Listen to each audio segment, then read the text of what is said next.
Deus do céu! Meus amigos, o 0 a 100 desse carro aqui é em 4,1 segundos. Em 8,6 você já passou dos 200. E eu vou te falar que eu cheguei bem perto dessa marca. É impressionante. Não só a razão de aceleração, mas a de tracionamento. Tá chovendo, caras. Ele ignorou e foi que nem uma flecha. Outra coisa que é avassaladora quando a gente está falando de um carro como esse aqui, o torque. Nossa, até bate a cabeça aqui. 66,2 kgfm de torque não parece muita coisa quando a gente está considerando que é o torque equivalente de um V8 de uns 3,5 litros, 4 litros turbinado, né? Um V8 aspirado de deslocamento um pouco maior, vai entregar algo na casa disso. Mas a questão aqui é que a 0 RPM é instantâneo. Pisou, ele vai. É muito diferente. Porque quando a gente está falando de um motor aspirado, você tem que construir a rotação onde você vai chegar nesse torque, certo? E mesmo quando a gente está falando de um V8 biturbo, como esses da AMG, ainda assim você tem a fase do motor aspirado, o spool, né, a aceleração do turbo, e aí depois de meio segundo a 1 segundo você vai ter a entrega aí desse torque total. Aqui, caras, nossa, é absurdo, é uma coisa assim, é uma força da natureza, caras, é realmente uma coisa, eu não vou dizer que é única, porque quem é das antigas e já andou aí com um V8, um Muscle Car, V8, Big Block, motor de 7 litros, Supercharger, diferencial curto, peso uns 1.500 quilos, sabe o que é isso aqui que eu acabei de fazer? Que é essa coisa de você tomar esse murro, essa tijolada, esse taco de beisebol na nuca, esse soco de meia polegada aí do Bruce Lee. É meio que isso aí, assim, é uma coisa que é como se tivesse pausado o filme e você deu play, mas o carro já estava em movimento. Essa é a sensação no corpo da razão de aceleração de um carro como esse aqui. E vamos lá, pessoal, a Porsche não brinca em serviço. Quando eles anunciaram que eles iam entrar no universo dos automóveis elétricos, quando eles apresentaram Mission E, ou E em inglês, né? E isso foi em 2015, todo mundo já sabia que os caras iam vir para as cabeças, não ia ser brincadeira e que a Tesla ia ter o seu sossego, no mínimo incomodado, com uma probabilidade maior, na verdade, de superação. Caraca, meu, é muita força. É realmente impressionante. Vou até fazer mais um launchzinho aqui. E isso se materializou na linha de produção em 2019, quando a Porsche apresentou o Taycan pela primeira vez.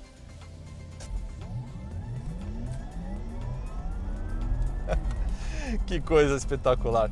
Aqui a gente está com esse ronco sintetizado que vocês estão ouvindo, que faz parte de um dos opcionais da Porsche. A gente fala sobre isso mais para frente, tá? Então em 2019 a Porsche apresentou o Taycan de linha de produção.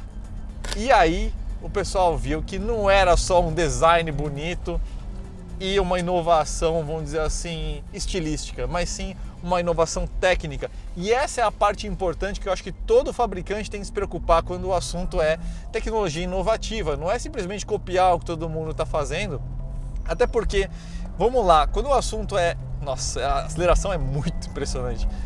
Quando o assunto são motores elétricos, a tendência das marcas é de apresentar mais do mesmo, apenas com diferenças de design. E aqui não. A Porsche introduziu uma pequena revolução muito significativa, que é a arquitetura de 800 volts. Os carros da Tesla, por exemplo, utilizam a arquitetura de 400 volts ainda, né? E qual que é o grande benefício? É muito legal. Qual que é o grande benefício de uma arquitetura de 800 volts, pessoal? São vários. Primeiro, com essa arquitetura você pode usar um cabeamento de calibre muito mais fino, então você tem um ganho de redução de peso e com isso também você tem uma geração de calor reduzida, então você sobrecarrega menos os sistemas, você pode usar bombas mais compactas ou elas trabalharem com menos carga nas bombas do circuito de arrefecimento das baterias, por exemplo. Então tudo isso é extremamente benéfico, tudo isso reduz o peso, mas o grande ganho, o principal mesmo, é tempo de carregamento, porque essa arquitetura de 800 volts permite que essas baterias sejam carregadas com uma potência muito maior, mas muito maior mesmo. Caramba, isso aqui eu não vou acostumar tão cedo não, cara. Essa entrega de torque é uma coisa, é difícil. Aqui, pessoal, se a gente vai falando de um carregador de corrente direta, né, o famoso corrente contínua, desculpe, o famoso DC, a gente está falando aqui a 270 kW de corrente, de potência, desculpem, a gente está falando de 22 minutos e meio de uma carga de 5 a 80%, 100 km de autonomia em apenas 5 minutos. É muito impressionante isso.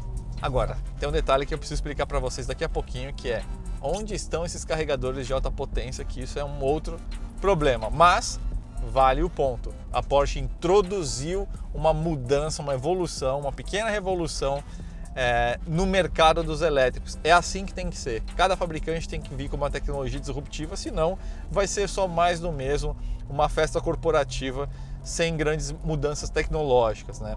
Hoje, além da Porsche, a gente tem, obviamente, a Audi, que é do mesmo grupo, então praticamente não conta, né? O e-tron GT também é arquitetura de 800 volts, e a Hyundai e a Kia também, com seus últimos lançamentos aí, né? O Ioniq e o EV6, eles entraram também com essa arquitetura de 800 volts. Então, a Porsche não está sozinha nesse jogo, mas foi ela que realmente trouxe isso para o universo dos carros de rua, uma tecnologia que veio inclusive do Porsche 919, que competiu em Le Mans. Então é muito legal isso, a cultura de motorsport da Porsche aplicada no mundo real, e o resultado é esse que vocês estão vendo aqui, que é de arrancar risos mesmo. A dinâmica eu vou comentar daqui a pouquinho para vocês, tá? Mas é um carrinho bem impressionante mesmo.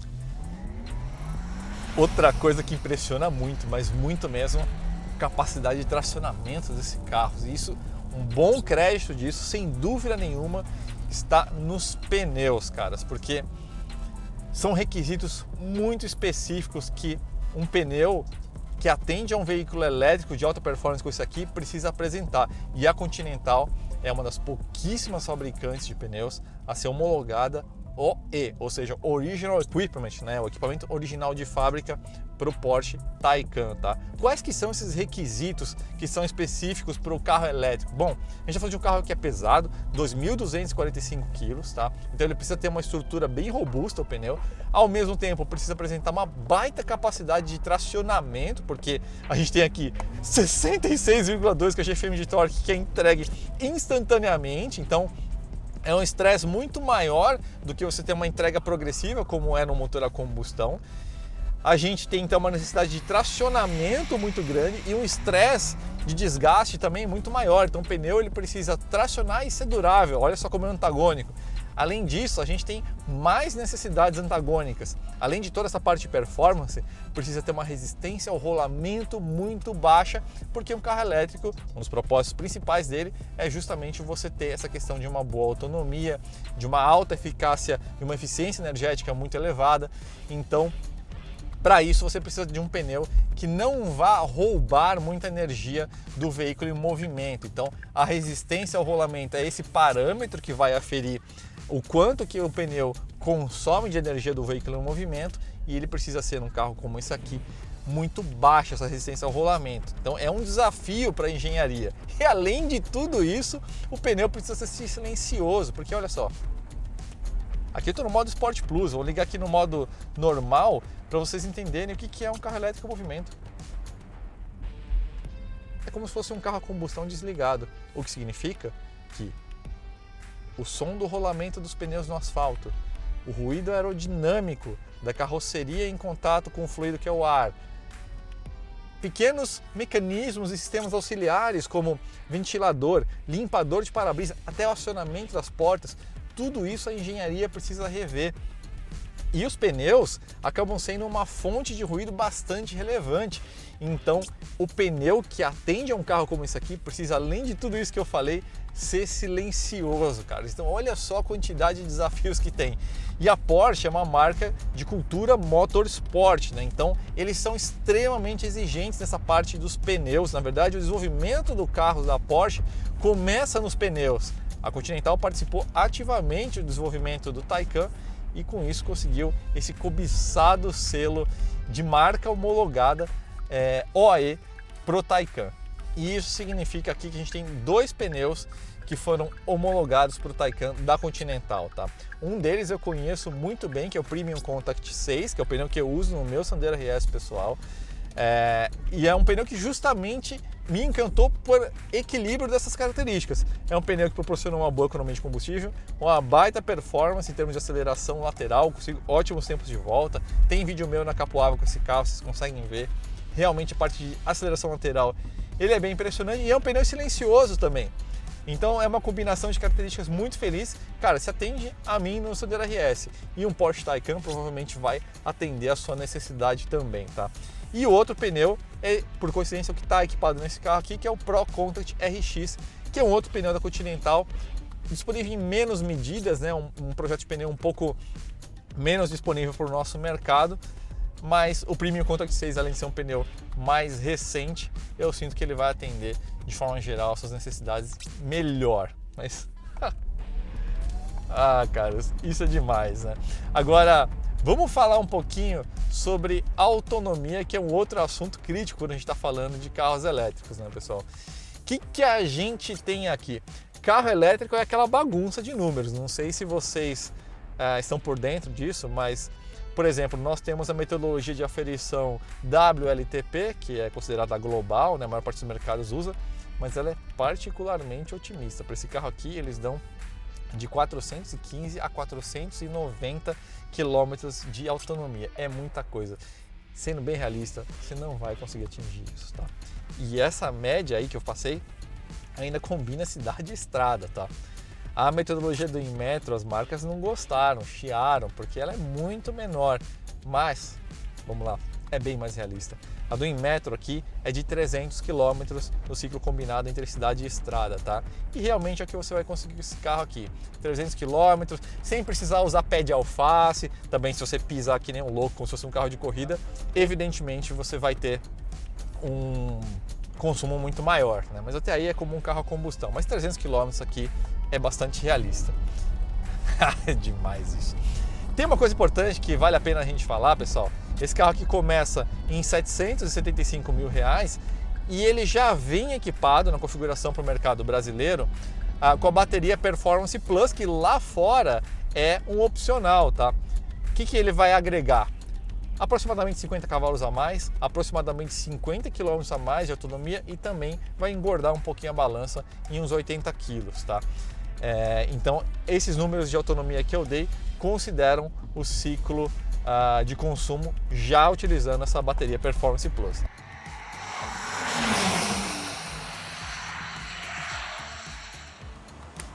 A grande questão é: onde estão esses carregadores de corrente contínua com toda essa potência? Porque no Brasil, na média, você vai encontrar carregadores como esse aqui, que pode ser até de corrente contínua, mas na média vai ser alternada. Aqui a gente está com 18 kW de entrega de força de carregamento, vamos dizer assim. Caras, a 22 kW, para você ir de 5 a 80% aqui, você vai levar aproximadamente 5 horas, a 22 kW. Tem alguns pontos que você vai encontrar uma potência de uns 50 kW, que vai diminuir esse tempo de recarga de 5 a 80% para 1h30. Aqui, com 18 kW, bom, acho que vai levar umas 6, 7 horas aí para carregar o veículo inteiro. Então esse é um grande ponto. Sim, de fato a Porsche cometeu uma grande evolução, uma inovação, só que o mundo não está pronto para isso, né? Nem nos Estados Unidos, porque como o Tesla é 400 volts também, a arquitetura dele, a maior parte desses pontos de recarga que aquele programa de Supercharger está sendo implementado nos Estados Unidos, vai ter ali por volta de 50 kW quando você plugar o carro aqui. Então sim, vai ter uma velocidade, mas não vai ser tão rápido assim. Aqui no Brasil nós temos pouquíssimos pontos de recarga rápida. Por exemplo, a Shell introduziu em parceria com a Porsche e a Audi um sistema que vão ter uns 20 postos no Brasil, pontos com aproximadamente 175 kW, o que é excelente. Mas são 20 estradas para o Brasil inteiro, melhor, 20 pontos para estradas do Brasil inteiro. E aí, em Riviera de São Lourenço, a ABB instalou um carregador ultra potente de 350 kW. Carregaria muito rápido esse carro aqui. Mas sabe quanto que ele custa? 800 mil reais. Então, o primeiro passo a Porsche deu para a gente ter um carregamento mais rápido, mas custa muito caro e vai ser bem difícil a gente ver essa evolução implementada no Brasil de uma forma que realmente você consiga usar esse veículo com tranquilidade.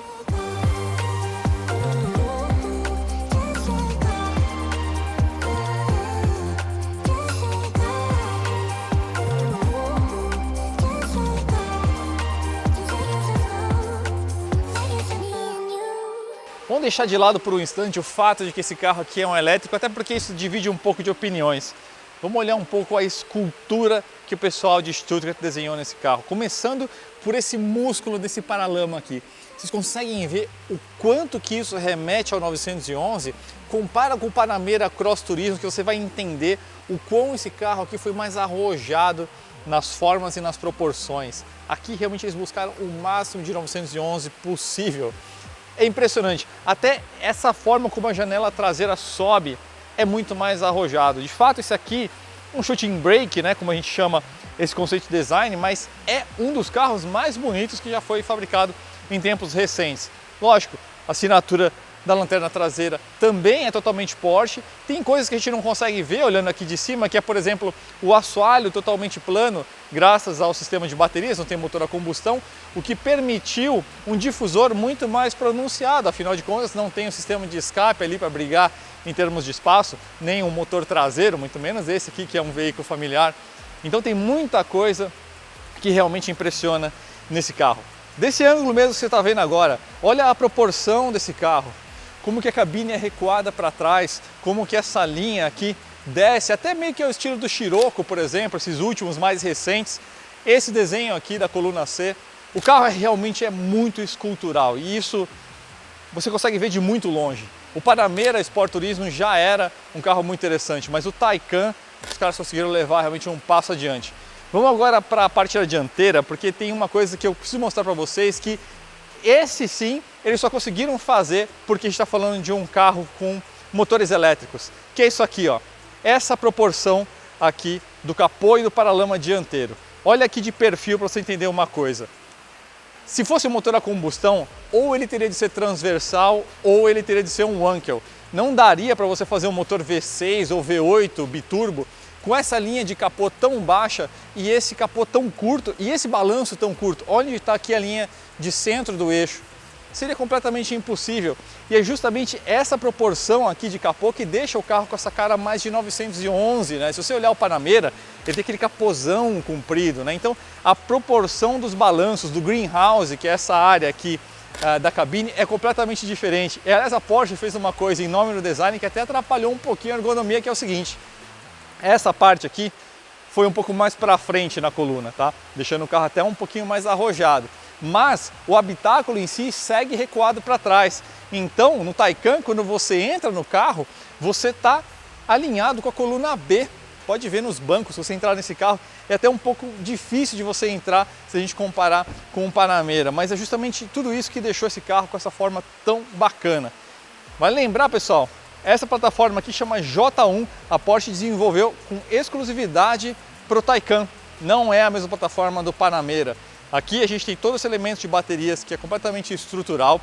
Tem algumas inovações tecnológicas na parte de fabricação desse carro, por exemplo, a caixa de ar, que é esse elemento externo aqui estrutural, ele é feito em 7 camadas, 7 câmaras, estilo honeycomb, né? Os Fórmula 1 da década de 70 e 80 utilizavam muito esse sistema de construção para você ter uma absorção mais progressiva, justamente para proteger o compartimento das baterias. De fato, aqui a gente está falando da maior rigidez à torção de todos os carros da Porsche fabricados para a rua. Então, olha só como os caras capricharam no conceito do Taycan. Em relação ao Panamera, a gente tem proporções muito parecidas. Ele é um pouquinho menor só, 6 centímetros a menos de entre-eixos, aqui a gente tem 2,90. Comprimento também vai ser uns 6 a 8 centímetros, se não me engano são 4,96 de comprimento esse veículo tem. E ele é um pouquinho mais largo, uns 3 centímetros mais largo. Se a gente compara com o Taycan Sedan, lógico, a linha de teto é diferenciada, né? E isso vai dar mais espaço interno, como eu vou mostrar para vocês daqui a pouquinho. E a gente tem também 2 centímetros a mais de elevação de suspensão, que pode virar, inclusive, mais 3 centímetros com a inclusão de um pacote chamado Harley Design Package, R$ 7.500. Vai adicionar também os acabamentos nas laterais aqui do spoiler dianteiro, traseiro e da saia lateral aqui, mas é basicamente isso. Agora, quando a gente vai para a parte de motores desse veículo, tem uma segunda revolução um pouco menos impactante que o sistema arquitetura de 800 volts, mas ainda assim muito importante, muito interessante, que é o seguinte: aqui a gente tem dois motores elétricos, né? Um traseiro que vai ser o principal e o dianteiro, são motores aí síncronos de ímã permanente, né? Até aí tudo normal, então você tem um estator bobinado em volta de um rotor magnético no centro. Esse estator bobinado recebe o pulso elétrico, ele magnetiza, né? Ele faz movimentar esse rotor e é isso que gera o torque do motor. Nada de novo até aí. O que tem de diferente? Bom, como é feito o preenchimento desse estator bobinado. Aqui a Porsche utilizou fios com seção quadrada ao invés de circular, e com isso eles conseguiram uma razão de preenchimento muito maior, na casa aí de 75% em relação ao 40% da seção circular. Você também tem uma troca de calor mais eficaz com isso. Então é nesses detalhes que eu acho importante não só trazer uma bela peça de design, mas trazer realmente colaborações efetivas para a evolução do automóvel elétrico. Eu acho que toda a marca tinha que participar ativamente nisso para realmente trazer coisas interessantes que vão fazer diferença aí para o automóvel no futuro. Cabine do Taycan, aliás, olha só, porta sem moldura, conceito interessante, né? Tipo de coupé, quem tem Subaru sabe bem. Bom, vamos lá. Aqui, pessoal, eles tinham de fato um desafio para resolver. Como manter a tradição, identidade lá 911, etc, etc. E ao mesmo tempo apontar para o futuro, dar uma resposta à Tesla sem apelar para o estereótipo, sem enfiar um tabletzão aqui no meio. Enfim, essa aqui é a visão deles. E divide um pouquinho de opiniões, tá? Eu pessoalmente achei bem interessante o conceito. Tem algumas coisas que são fora da caixa, tem outras que parece que eles forçaram um pouco, tentaram reinventar a roda com o famoso desnecessário. Primeiro que eu aponto aqui, sistema de ventilação. Você não consegue controlar as aletas. Aliás, cuidado para você não prender seu dedo aqui, nenhuma delas. Todas elas são fixas mecanicamente. Você não consegue enfiar a mão aqui, tá? Como você controla? Você aperta o menu do ar-condicionado e aí você vai parar nessa tela, onde você consegue aí sim controlar o fluxo de ar individualmente de cada uma das aletas, dando essa interface super bonita, tecnológica e tudo mais. Agora, vem cá, não é complicação demais para resolver algo que estava mecanicamente resolvido há décadas, com uma velocidade, um user experience muito mais intuitivo, já que o assunto aqui é conectividade? Enfim, entendi o exercício de design, mas aqui acho que eles perderam um pouco a mão. Aqui a gente tem 1, 2, 3, 4 telas.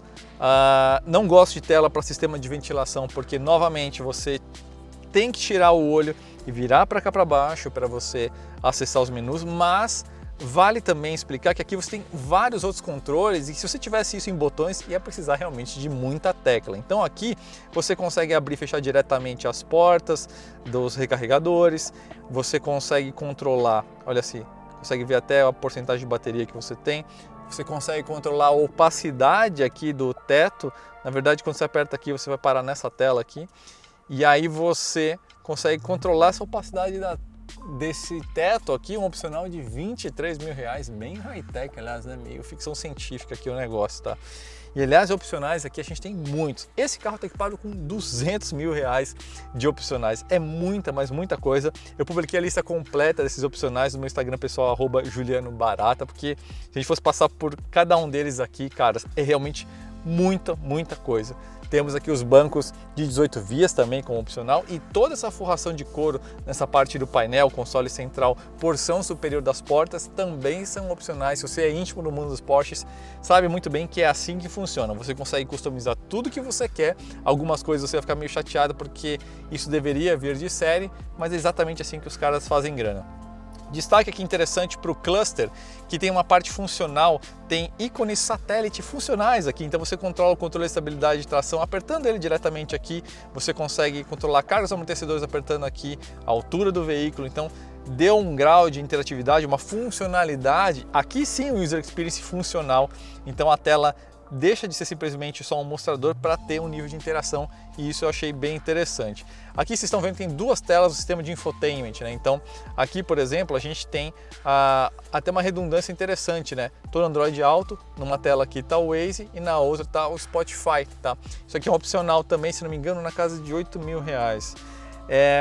O que algumas pessoas não gostaram muito do conceito da cabine do Taycan, as pessoas que eu ouvi falaram, meu, alguns acharam muito simplório, muito minimalista, muito básico, né? E de fato, essa foi a direção que eles quiseram seguir. Então, eles tentaram integrar essas telas todas aqui com o sistema de ventilação, então tudo aqui é uma faixa só em Black Piano, enfim, tem uma similaridade com o Universo 911, mas tem umas sacadinhas com essa parte vazada aqui embaixo dessa tela, né? Você consegue colocar alguns objetos como o próprio celular aqui, mas de fato não é uma cabine que vai te dar aquele efeito uau que você vê quando você olha esse carro de fora. E isso realmente vale a crítica, né? Ele não conseguiu ter o mesmo efeito gráfico, esse mesmo grau de, vamos dizer assim, de te impressionar quanto você tem na percepção externa. Agora, uma vez aqui dentro, cara, eu estou dentro de um Porsche, acho que é isso também que eu queria. Por isso eu não faço parte do grupo desse pessoal que critica, embora eu entenda o ponto de vista. Então aqui realmente eu tenho o DNA da Porsche, o formato do cluster, a posição de pilotagem aqui é totalmente Porsche, tamanho da direção, feedback de direção que a gente vai passar daqui a pouquinho para vocês, né? Eu consigo sentir muito bem as texturas do asfalto, mesmo andando em linha reta, então tem as assinaturas tanto estilísticas quanto dinâmicas totalmente dentro do universo da Porsche. Então eu entendo que realmente foi uma equação difícil de se resolver. Tradição, futurismo, ao mesmo tempo precisando impressionar, enfim. Essa aqui é a proposta deles. Diga o que você achou na área dos comentários, mas vamos dar uma olhadinha no espaço traseiro agora.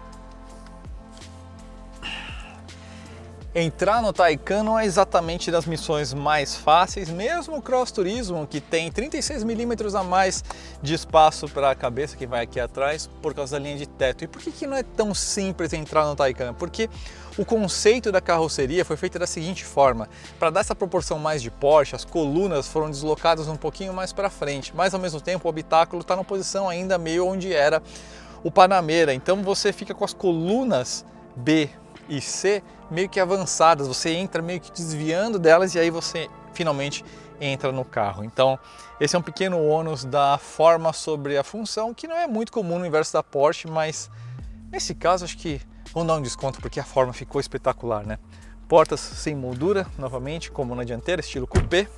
Espaço traseiro aqui, pessoal, é bom, não me impressiona tanto.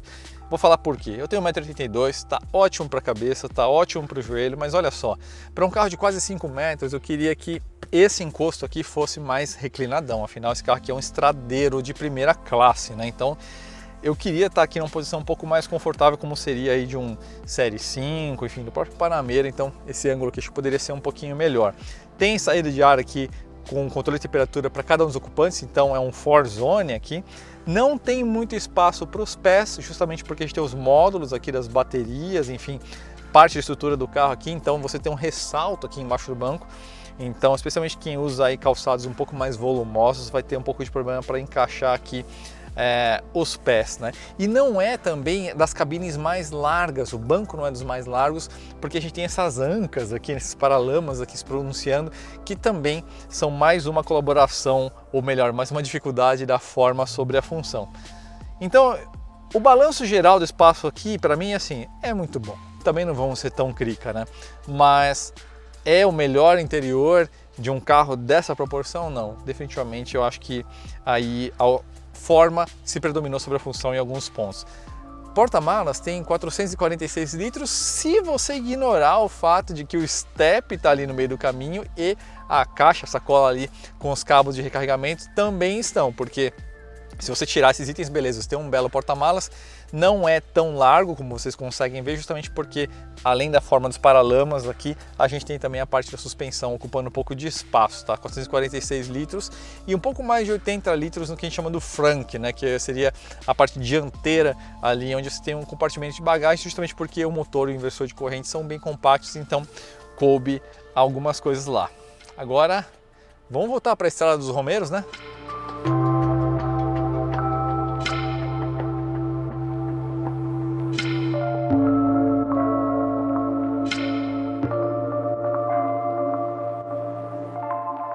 Agora, vamos conhecer um pouquinho então a tocada do Taycan 4S. Caras, é bem legal. Então agora eu estou no modo Sport Plus. Então aqui a gente está com... Caras, é muita força. A gente está aqui com uma entrega de tração um pouco mais traseira, mas dada a condição climática eu nem passei perto dos botões de controle de estabilidade e tração, tá? E aqui eu estou forçando um pouco o ritmo justamente para entender como que ele vai, olha só que interessante, ele realmente vai atuar para evitar mudanças muito repentinas de yaw, né, de rotação do veículo, porque a entrega de torque é muito repentina. Então, mesmo com toda essa brutalidade, mesmo com toda essa força, o motor elétrico, ou melhor, os dois, porque a gente tem um traseiro e um dianteiro, ele vai modular muito bem essa entrega sem necessariamente deixar o carro amarrado, mas o acelerador vai ficar um pouquinho mais progressivo na hora que ele sentir pelo sensor de velocidade de rotação da roda que a capacidade de tracionamento está limitada. Aliás, pessoal, aqui cabe um negócio interessante, cara, essa capacidade, e esse pneu ajuda bastante também, meu, que legal. Uma coisa interessante é aqui que a Porsche apresentou um sistema que eles chamam de chassi 4D. Na verdade, é uma integração mais eficaz de todos os sistemas de controle do veículo, né? Então, o que seria a ECU, né? Unidade de controle de motor, de transmissão. Lembra que a gente tem um câmbio aqui atrás, mesmo com duas marchas. Sensor de velocidade de roda, de aceleração lateral, de inclinação, enfim, os acelerômetros, né? Tudo isso está melhor integrado, de forma que eles atuam em paralelo, ou seja, não é que o sensor de velocidade de roda vai captar uma diferença, mandar para a ECU para decidir o que ela vai fazer com o motor. Tudo acontece em paralelo. Então a velocidade de atuação desses controles é muito mais rápida do que o normal. Isso é algo, na verdade, que já é uma tendência dos carros esporte de hoje em dia, não é mais uma novidade, tá? Mas lembra, a Porsche introduziu esse carro aqui em 2019, tá?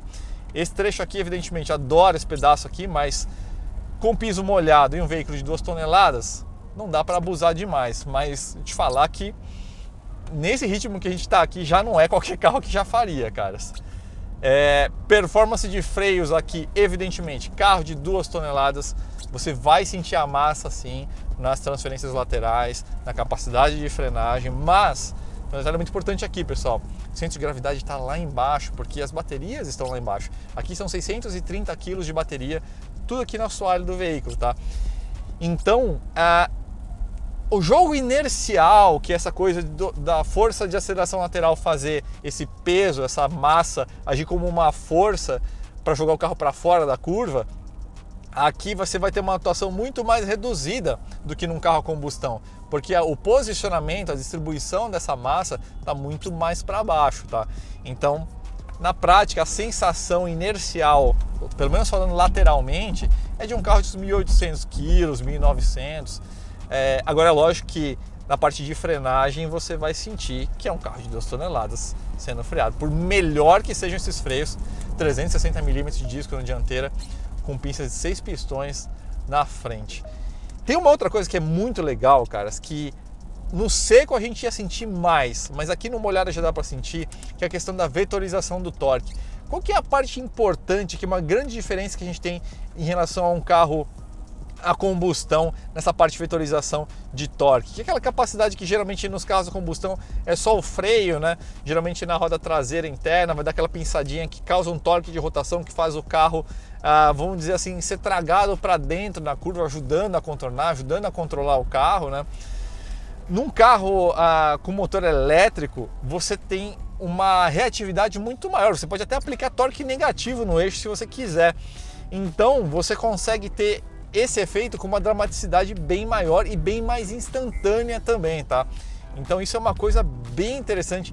Cara, é um carro interessantíssimo de guiar mesmo. Aliás, bota interessante nisso. Tem essa questão da massa, a inércia tá aqui, eu sinto que são 2 toneladas, por menor que seja a questão do centro de gravidade, que ajuda, como eu falei, dá essa percepção de um carro de uns 1.900 quilos. Mas, cara, é impressionante como ele tenta ignorar isso a todo custo e traz o carro para dentro e traciona quando você procura o pedal da direita. É impressionante, realmente é a capacidade dinâmica do carro chama a atenção. É divertido sim, é bem legal. Olha os cachorrinhos aqui, Estados Romeiros, hein, meu? Ó.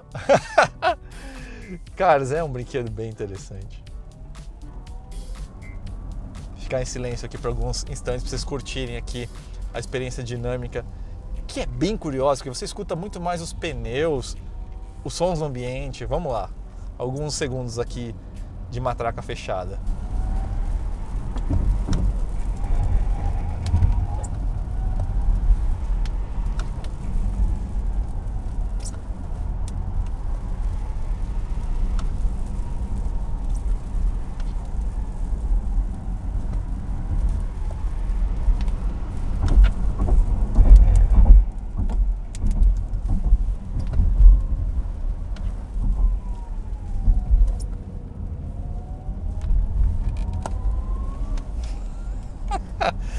Caras, é um carro bem legal.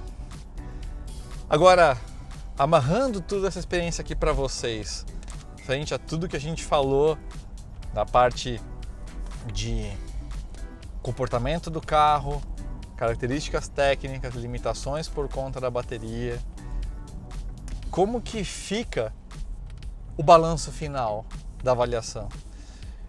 Caras, vamos lá.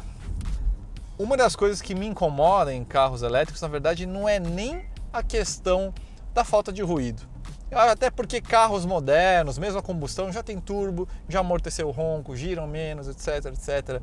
Cada vez mais isolamento acústico. Então, a parte do ruído, do som do motor, é lógico que para românticos, puristas como eu, é uma parte importante, mas não vou nem entrar nessa ótica. Aliás, não vou nem entrar na ótica da sustentabilidade do carro elétrico, porque existe um debate relevante a respeito de emissões, de consumo de água para extração do lítio, da viabilidade econômica da reciclagem do lítio, do volume disponível de lítio no mundo para abastecer toda a frota de elétricos. Tem toda essa discussão que eu vou deixar absolutamente à parte. Aonde que me incomoda da forma mais egoísta possível o carro elétrico é que o meu dia a dia gira em torno dele. E para mim isso não casa com a necessidade da sociedade de hoje. A gente quer ser servido, a gente ficou comodista, a gente quer o último filme de Hollywood no sofá de casa, a gente quer o delivery dos melhores restaurantes entregues na porta do nosso apartamento.